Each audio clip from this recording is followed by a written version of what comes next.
আসসালামু আলাইকুম। Bangladesh বিষয়বলিতে BCS preliminary পরীক্ষায় এবং বিসিএস ভাইভা বোর্ডে ইউজুয়ালি সংক্ষিপ্ত পরিসরে যে প্রশ্নটি করা হয় সেটি বাংলাদেশের মুক্তিযুদ্ধ বিষয়ক, বাংলাদেশের মুক্তিযুদ্ধকালীন প্রধানমন্ত্রী, প্রেসিডেন্ট কিংবা গুরুত্বপূর্ণ ব্যক্তিবর্গ যারা দায়িত্বে ছিলেন তাদের সম্পর্কে জানতে চাওয়া হয় প্রিলিমিনারি এবং ভাইভাতে। আর লিখিততে তো ডিটেল জিজ্ঞাসা করা হয়। তো আসলে প্রিলিমিনারি পরীক্ষা, বিসিএস পরীক্ষায় 200 নম্বরের পরীক্ষা হয়। প্রিলিমিনারি পরীক্ষায় আমি 200 নম্বরের মধ্যে 70 নম্বর পড়াই Bangladesh affairs, international affairs, ethics, values, good governance এবং জিওগ্রাফি, এনভায়রনমেন্ট এবং ডিজাস্টার ম্যানেজমেন্ট, টোটাল 70 মার্কস পড়াই। তো আজকে বাংলাদেশ অ্যাফেয়ার্সের সংক্ষিপ্ত একটি প্রশ্ন এবং তার উত্তর কিভাবে আমরা বের করতে পারি সেটি নিয়ে আপনাদেরকে আলোচনা করব। তো আজকের প্রশ্নটি হচ্ছে যে স্বাধীন বাংলাদেশের প্রথম প্রধানমন্ত্রী কে ছিলেন। প্রশ্নটি কি ছিল? প্রশ্নটি ছিল যে প্রথমত প্রধানমন্ত্রী, দ্বিতীয়ত হচ্ছে প্রথম প্রধানমন্ত্রী, তৃতীয়ত হচ্ছে বাংলাদেশের, চতুর্থত হচ্ছে স্বাধীন বাংলাদেশের। তাহলে এই চারটি শব্দকে যদি আমরা এক কথায় প্রকাশ করি তাহলে এর অর্থ দাঁড়াচ্ছে যে স্বাধীন বাংলাদেশের প্রথম প্রধানমন্ত্রী কে ছিলেন। এখন আমরা যদি এই আনসারটি বের করতে চাই, দুইভাবে আনসারটি বের করতে পারি। যেহেতু প্রশ্নটি প্রধানমন্ত্রীর উপরে বা প্রশ্নটি যেহেতু প্রধানমন্ত্রী রিলেটেড, তাহলে এই যে ব্যক্তিগুলো আছে, সৈয়দ নজরুল ইসলাম, তিনি কিন্তু বাংলাদেশের কোনো সময় কিন্তু প্রধানমন্ত্রী ছিলেন না। সেটি 71 সালে 16 ডিসেম্বর চূড়ান্ত বিজয়ের আগ মুহূর্ত পর্যন্ত সৈয়দ নজরুল ইসলাম প্রধানমন্ত্রী পদ গ্রহণ করেননি। আবার ইন্ডিপেন্ডেন্ট বাংলাদেশেও কিন্তু সৈয়দ নজরুল ইসলাম প্রধানমন্ত্রী পদ গ্রহণ করেননি। ক্যাপ্টেন এম মনসুর আলী, তিনিও কিন্তু প্রধানমন্ত্রী ছিলেন না, সেটি পরাধীন বাংলাদেশ কিংবা স্বাধীন বাংলাদেশ। তাহলে আনসার থাকে কিন্তু দুটো, একটা তাজউদ্দিন আহমেদ এবং একটা হচ্ছে কোনোটি নয়। তাজউদ্দিন আহমেদ কিন্তু প্রধানমন্ত্রী ছিলেন।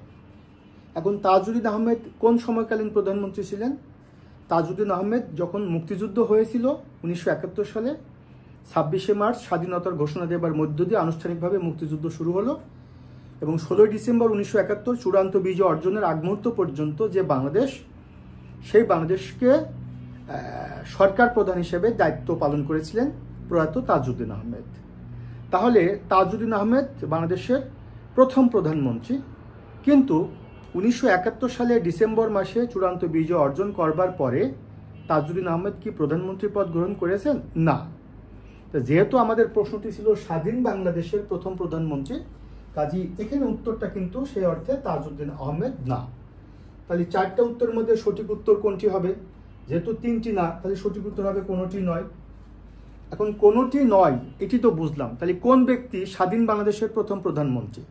আমরা সকলেই জানি 1971 সালের মুক্তিযুদ্ধকালে বঙ্গবন্ধু শেখ মুজিবুর রহমান পাকিস্তান কারাগারে বন্দী ছিলেন এবং 1971 সালের এই যে 16 ডিসেম্বর আমরা চূড়ান্ত বিজয় অর্জন করবার পরে বাংলাদেশ যখন স্বাধীন রাষ্ট্র হিসেবে আত্মপ্রকাশ করলো, 1972 সালের 10ই জানুয়ারি বঙ্গবন্ধু শেখ মুজিব দেশে আসলেন এবং আসার পরে তিনি মুক্তিযুদ্ধকালে যে সরকার গঠিত হয়েছিল সেই সরকারটি হয়েছিল রাষ্ট্রপতি শাসিত সরকার এবং সেই সরকারের রাষ্ট্রপতি ছিলেন বঙ্গবন্ধু শেখ মুজিবুর রহমান।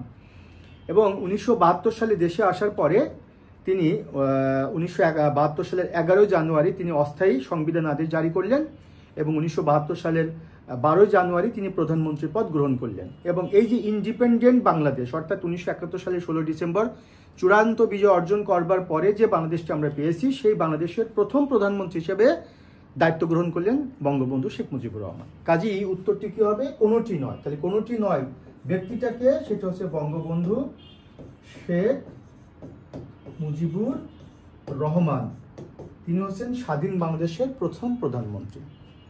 আর যদি প্রশ্নটি হয় বাংলাদেশের প্রথম প্রধানমন্ত্রী কে ছিলেন, তাহলে তাজউদ্দিন আহমেদ।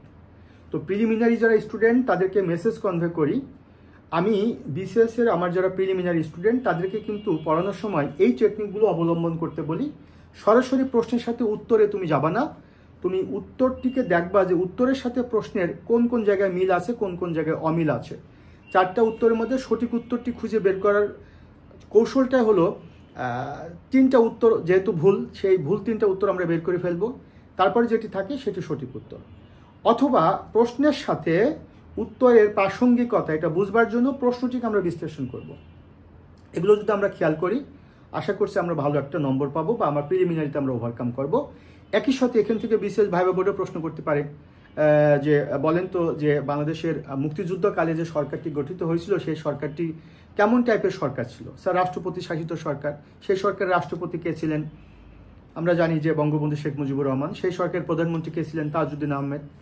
এরপরে রাষ্ট্রপতি শাসিত সরকার এবং প্রধানমন্ত্রী শাসিত সরকারের মধ্যে বা মন্ত্রিপরিষদ শাসিত সরকারের মধ্যে পার্থক্য কি? এটি প্রশ্ন করতে পারে। মুজিবনগর সরকার বা প্রবাসী সরকার বা বিপ্লবী সরকার বা অস্থায়ী সরকার কেন বলা হয়? সৈয়দ নজরুল ইসলাম কি দায়িত্ব পালন করেছিলেন? ক্যাপ্টেন এম মনসুর আলী কি দায়িত্ব পালন করেছিলেন?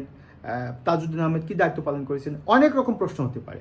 কাজেই আমি এতটুকুই বলবো যে আপনারা যারা বিসিএস প্রার্থী প্রিপারেশন নেবেন, কম্বাইন্ড প্রিপারেশন, যে একই তথ্য থেকে একই টপিক থেকে আমাকে কি ধরনের প্রশ্ন করতে পারে প্রিলিমিনারিতে, লিখিততে বা ভাইভাতে, এভাবে যদি আপনারা প্রস্তুতি নেন, আশা করছি আপনাদের সর্বোচ্চ প্রস্তুতি হয়ে যাবে। সবার জন্য শুভকামনা। আসসালামু আলাইকুম।